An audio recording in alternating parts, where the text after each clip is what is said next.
ఈ వీడియోలో మనం రిబూ గీతాలో ఉన్న మాయ అనే కాన్సెప్ట్ ని మోడరన్ డే జాబ్ స్ట్రగల్స్ తో లింక్ చేసి చూద్దాం. జాబ్ సెక్యూరిటీ అనేది నిజంగా ఉందా, లేదా ఇది మనకు కనిపించని ఒక మాయ? రోజుకు 12 గంటలు కష్టపడుతున్నా సరే పైకి ఎదిగే ఛాన్స్ అసలు ఉందా? రిబూ గీతా ప్రకారం ఈ ప్రపంచమే ఒక మాయ. మనం చూస్తుంది, అనుభవిస్తుంది అంతా ఒక భ్రమ. అదే విధంగా మన జాబ్, జీతం, మన పొజిషన్, ఇవన్నీ కూడా మన జీవితాన్ని శాశ్వతంగా ప్రభావితం చేసే నిజాలు కావు. ఏళ్ల తరబడి నువ్వు నమ్మి పనిచేసిన కంపెనీ ఒక మెయిల్తో మన భవిష్యత్తును గాల్లో కలిపేస్తుంది. పూర్వం రాజులు భోగభాగ్యాల మాయలో ఉండేవారు.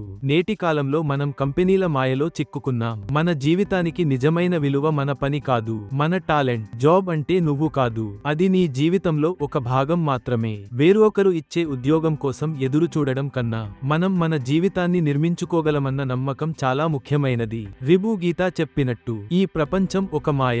నిజమైన విజయం అంటే ఏమిటో తెలుసా? మాయని అర్థం చేసుకుని దాన్ని అధిగమించడమే. మీరు ఈ కథ నుండి ఏమి నేర్చుకున్నారు? మీ అభిప్రాయాలను కామెంట్ చేయండి, లైక్ చేయండి. ఇంకా ఇలాంటి చక్కటి కథల కోసం మా ఛానల్ని సబ్స్క్రైబ్ చేయండి.